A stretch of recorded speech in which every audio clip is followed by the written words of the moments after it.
Massimo.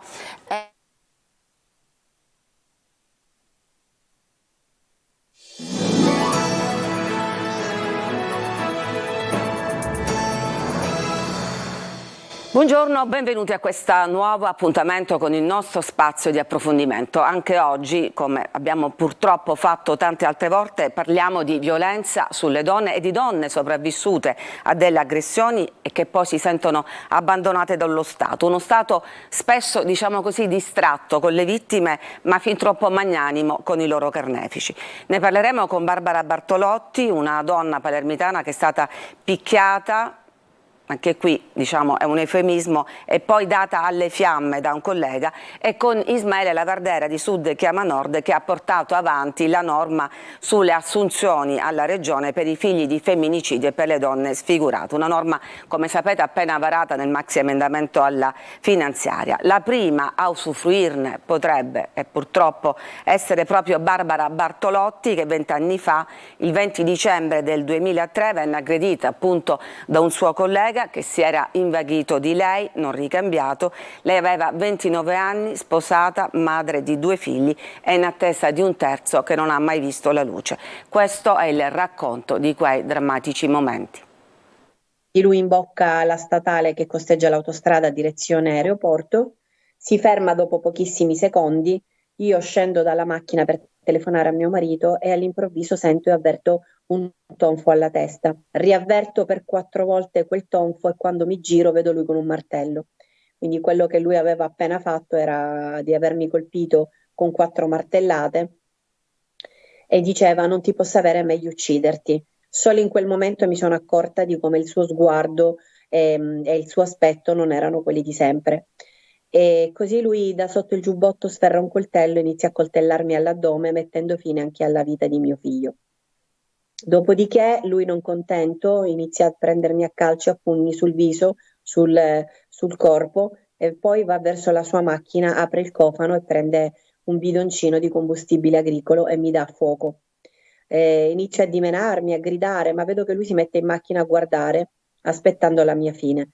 Allora penso e capisco, rifletto, anche se in quel momento la paura e il dolore è tanto, che forse fare finta di morire può darmi una speranza di vita.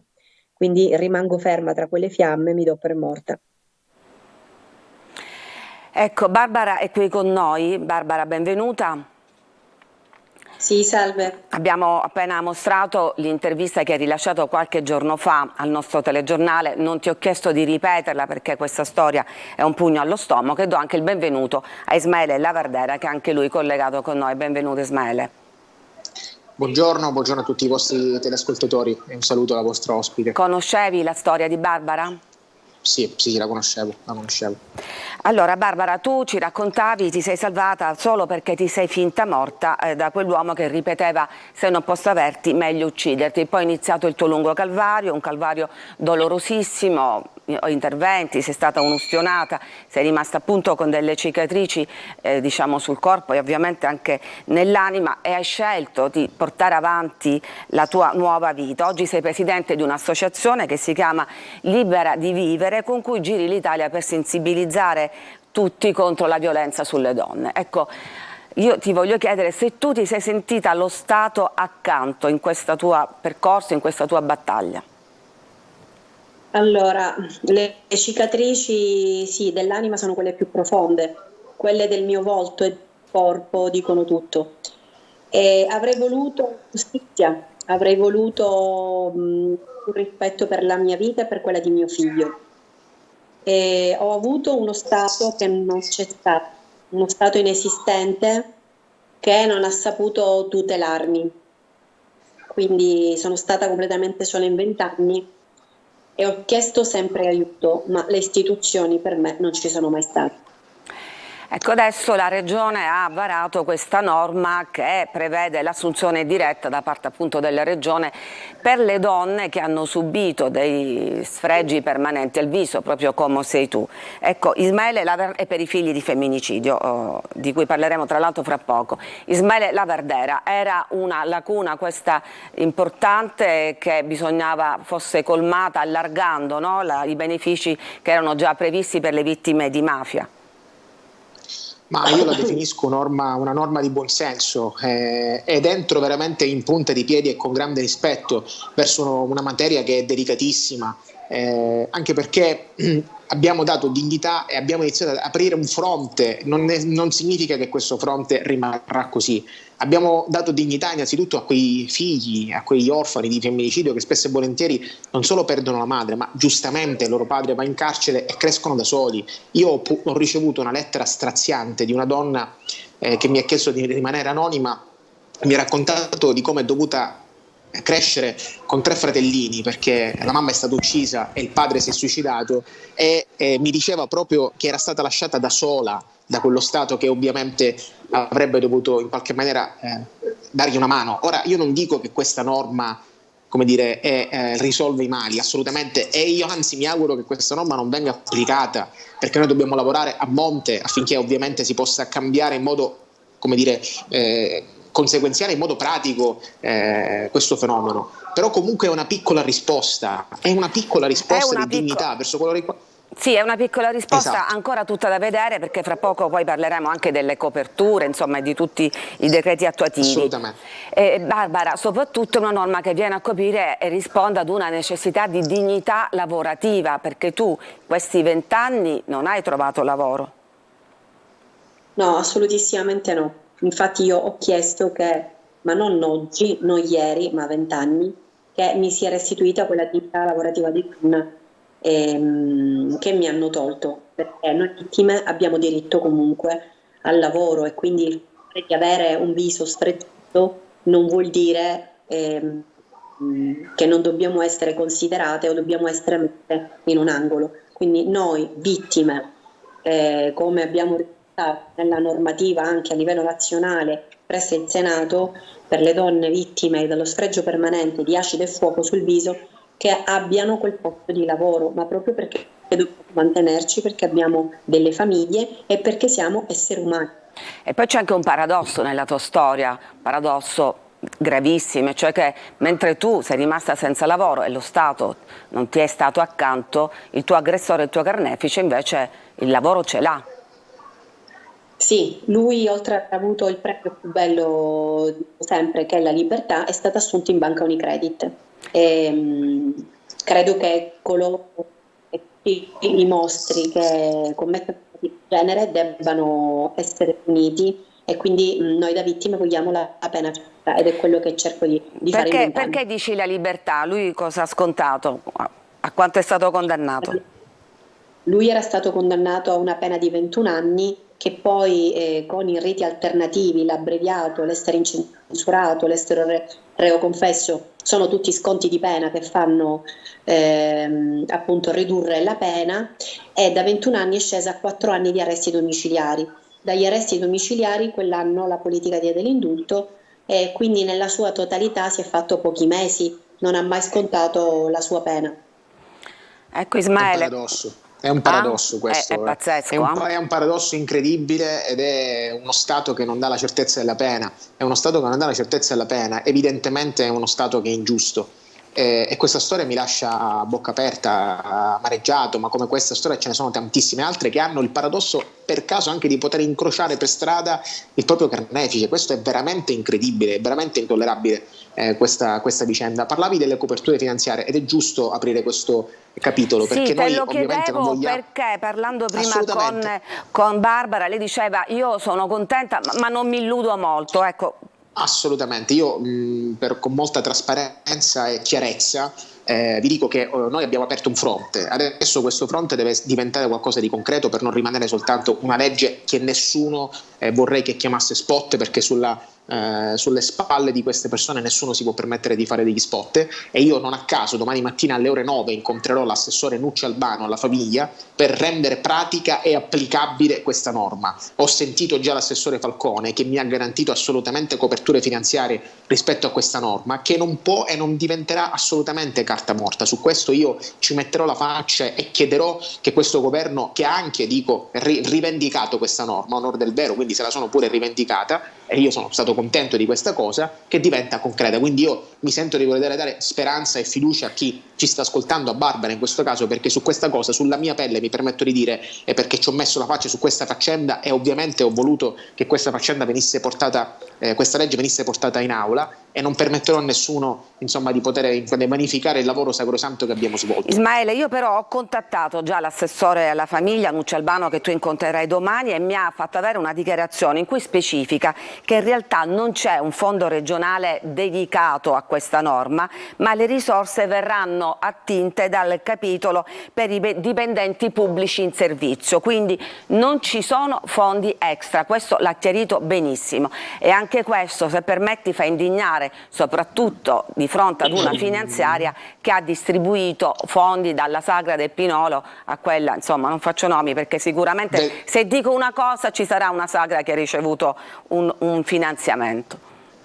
Io le rassicurazioni del governo, al di là delle parole dell'assessore Albano, che con tutto rispetto fa l'assessore alla famiglia, io mi rapporto con colui il quale si chiama Marco Falcone, che è assessore all'economia, che dice esattamente il contrario. Quindi su questa faccenda, quindi secondo te ci devono essere dei fondi dedicati?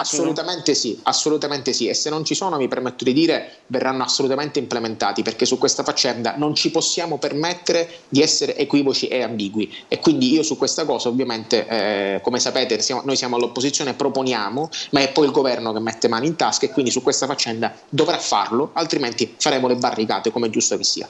Anche perché ovviamente, come sappiamo bene, Barbara non è sola, ci sono tante altre donne che hanno subito aggressioni o sono state vittime di femminicidio.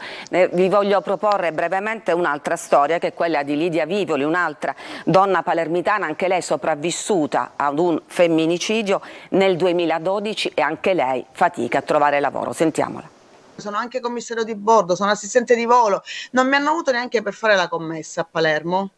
Io vivo a Bagheria e non ho trovato assolutamente nulla, perché comunque c'è chi dice che sono troppo titolata, c'è chi dice che sono una che potrebbe dare problemi perché ho la denuncia facile. Io che ho avuto tentato omicidio, sequestro, stress post-traumatico, fibromialgia, tante malattie che sono venute in seguito a questa aggressione, non ho neanche avuto pagate le visite mediche, adesso mi sento dire che, se visto che non ho una cicatrice solo sul sopracciglio e sullo zigomo, ma visto che non sono bruciata in faccia o dilaniata, non mi spetta nulla ancora, e a loro però spetta, ai nostri carnefici quanto spetta? Loro fanno parte delle categorie protette e noi? Ecco, su questa scelta, no, di beneficiare questa categoria, cioè delle donne che hanno riportato sfregi permanenti, c'è stata anche un'interrogazione da parte di Rosanna Montalto di Italia Viva, che ritiene offensivo distinguere fra le categorie appunto di donne che magari hanno riportato altri tipi di lesioni. Ismaele e anche Barbara, voi cosa pensate? Ismaele. Ma guarda, io non, con tutto l'amore del mondo, ripeto, su questa faccenda entrerei con grande rispetto in punta di piedi, e non vorrei farla diventare occasione di beghe politica, perché ritengo che noi ci siamo fatti proprio, ci siamo rifatti a una discussione che in questo momento in merito, diceva bene poco fa Barbara, sia alla Camera che al Senato, che sta proprio parlando di donne che hanno avuto un danno permanente al viso. Ora nessuno vuole fare una distinzione, una discriminazione. In questo momento ricordiamoci che siamo davanti a uno Stato che ha delle risorse, e noi dobbiamo essere in grado di fare una norma che possa in qualche modo attingere a delle risorse che non sono infinite. È una prima maglia, una prima vittoria, non è la conclusione del percorso, mi permetto di dire. Quindi, come dire, non farei l'errore che davanti a questo c'è anche chi, come dire, opta e comincia a dire a me sì, a me no. Nessuno voleva discriminare nessuno, e nessuno vuole fare discriminazione. Sarà giusto alcuna in futuro ampliare anche questa platea. Però mi permetto di dire, è una legge che è un emendamento storico che non c'è mai stato. Fermiamoci a questo. Io capisco che la polemica poi alla fine è legittima, nessuno vuole screditare la polemica, però intanto c'è stato qualcosa che fino ad oggi non c'è stato, e Barbara, non soltanto Barbara lo può confermare, ma diverse associazioni sul territorio che operano, come ad esempio il centro antiviolenza Lia Pipitone, ha definito questa norma storica. Quindi ognuno, come dire, può dire giustamente la sua, ma io in qualche maniera la rivendico, perché in questa fase abbiamo potuto aprire questa opportunità. Non significa che è definitivo, lavoreremo affinché ovviamente nessuno possa essere discriminato. Barbara? Sì, sicuramente ci aspettavamo le polemiche e perché no, le gelosie, che saranno le cose assurde tra donne e soprattutto tra donne vittime. Sapevamo che sarebbero partite queste cose, però voglio dire una cosa, che a me è stato detto: fa impressione dove ti metto, per le cicatrici che riporto sul viso. Quindi il fattore di essere, sì, prima linea vittime, siamo tutte vittime, non c'è una soglia di dolore di chi ha sofferto meno o di più. Tutti abbiamo diritto al lavoro, però se questa normativa, la prima io 5 anni con l'assessore con la consigliera Brestan di Verona, abbiamo cercato di portarla in audizione e in decisione al Senato, noi come donna, io come donna, mi sono fatta avanti, mi sono messa in prima fila, che lo facciano anche tutte le donne vittime, e non siamo qui per fare polemica, ma dobbiamo essere tutte unite per raggiungere uno scopo. Se tu mi concedi di mostrare una foto, dimmi tu se posso farla dalla parte del libro, io vorrei... Se mi me lo dici chiedi perché è un'immagine molto forte, per questo me lo chiedi? Sì, però è giusto che noi non la vedo, non la conosco, non so valutare, però penso che la vediamo da lontano, insomma non sarà sicuramente in primo piano, quindi penso che la puoi fare vedere. Questo è il tuo volto. Avere ridotto, credo che Ismaele si ricordi queste fotografie e io in primis voglio riacquistare quella dignità lavorativa che mi hanno tolto per me, per i miei figli, per la mia famiglia, e quindi adesso che qualcosa si muove dobbiamo andare fino in fondo. Adesso non sappiamo neanche quando tutto sarà confermato, dove la prima io andrò a cercare un modulo, a chi rivolgermi e come inizieranno queste chiamate dirette. Tutto sarà sicuramente, e me lo auguro, alla luce del sole, ma è una cosa buona sì. che Italia ha come regione autonoma, e quindi noi dobbiamo dire grazie a queste persone che si stanno impegnando, a Ismaele come tanti che si sono messi in prima fila.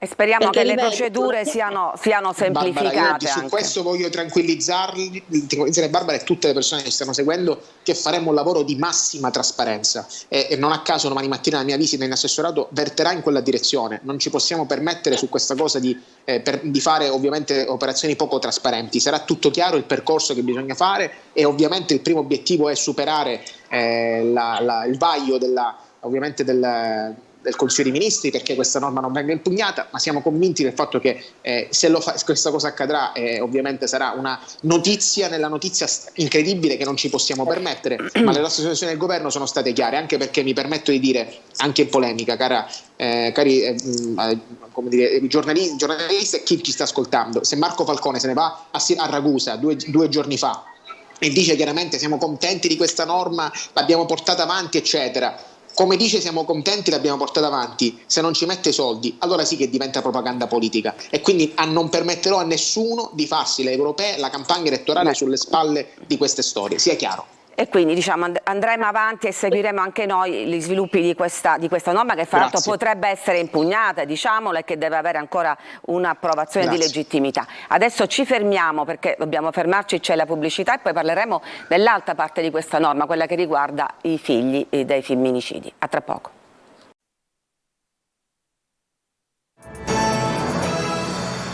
Ed eccoci di nuovo in studio per continuare a parlare della norma che prevede l'assunzione dalla Regione per chiamata diretta delle donne che sono rimaste sfregiate in seguito a aggressioni e degli orfani di femminicidio, ma naturalmente l'assunzione riguarda gli orfani maggiorenni. Resta fuori il grande problema della gestione dei minori. In questo caso c'è un fondo nazionale, ma non è coordinato bene con le regioni che dovrebbero diciamo, gestire sotto delega questo fondo. Il meccanismo di accesso è farraginoso, mancano i decreti attuativi, insomma le solite cose. Il risultato è che le domande presentate sono pochissime, parliamo di 2-3, i beneficiari altrettanti. Invece ci sono questi bambini che spesso vengono portati cresciuti dagli zii, dai nonni, ci sono tantissimi casi, come quello dei figli di Marianna Manduca, un altro caso paradossale, uccisa nel 2007 a Palagonia dopo ben 12 denunce presentate in un anno. I suoi 3 figli sono stati cresciuti da un cugino della mamma, hanno fatto anche una fiction su questa storia, cugino che ha fatto una battaglia legale per ottenere un risarcimento da parte dei magistrati inadempienti e appunto distratti, che poi in appello è stato ribaltato e lui doveva restituire questa somma. Alla fine la Cassazione ha risolto tutto. Ascoltiamolo e poi ultimo giro di commenti con i nostri ospiti. Vi siete trovati lo Stato accanto in questa difficile sfida che avete affrontato? Allora, mi viene da sorridere perché no, assolutamente no. Lo Stato è sempre stato latitante nei nostri confronti, è stato presente dopo una sentenza del 2017, obbligato dalla magistratura a risarcire perché è stato condannato. Adesso c'è una legge che ha varato la Regione che prevede l'assunzione anche per loro. I vostri figli, i figli di Marianna, possono prendere in considerazione l'idea di tornare in Sicilia? A noi, o meglio ai miei figli, non credo che possa interessare ritornare indietro in Sicilia e forse anche rivivere quello che è stato il loro passato. Loro ormai sono radicati a Senigallia, ma non solo, comunque stanno studiando e stanno facendo una vita lassù. Non penso proprio che siano interessati a venire qua giù in Sicilia. Ismaele, sono grandi, sono fuori, studiano, questi sono ragazzi che hanno avuto l'occasione di avere una loro seconda vita. Tanti altri ragazzi invece che sono ancora qui, minorenni, invece avrebbero bisogno di un supporto alle famiglie. Anche questa parte, no, è rimasta fuori per ora. Bisogna assolutamente fare un lavoro sotto questo punto di vista, anche perché la nota e la lettera che pubblicherò sui miei social va in quella direzione, credo anche domani sulle pagine di Repubblica. Noi racconteremo questa storia di questa donna che mi scrive di essere cresciuta da sola con i due fratellini e non ha avuto la possibilità di poter avere un supporto perché la nonna chiaramente si doveva prendere cura di tutti. Sicuramente c'è un vuoto anche sotto questo punto di vista per i minorenni, quindi è chiaro che noi che siamo legislatori dobbiamo prendere atto dei voti che ci sono e cercare di colmarli, quindi per quanto mi riguarda l'impegno è cercare di ampliare questa platea e cercare di non lasciare nessuno indietro, e questo è quello che dovrebbe fare la Regione. Io sono deputato da un anno e da un anno mi permetto di dire che ho portato a casa un risultato mai fatto prima, storico, che può essere migliorato, sì, che si può fare meglio, sì, è assolutamente tutto perfettibile, ma quantomeno c'è un inizio. Grazie Ismaele Laverdera, ti lasciamo, teniamoci aggiornati sugli sviluppi anche diciamo burocratici di questa norma. Grazie. Barbara Bartolotti, l'ultimo commento a te. Io confido che questa norma sia definitiva, sia veramente approvata e sia buona, sia veramente piena di buoni propositi per questo 2024 e che sia un'opportunità per noi donne vittime di violenza, noi vittime donne sfregiate e confido veramente che almeno mi restituiscano quella dignità lavorativa, come ho già detto, che ho perso in tutti questi anni. E allora ringraziamo ancora Barbara Bartolotti, noi ci fermiamo qua, grazie a tutti voi che ci seguite da casa.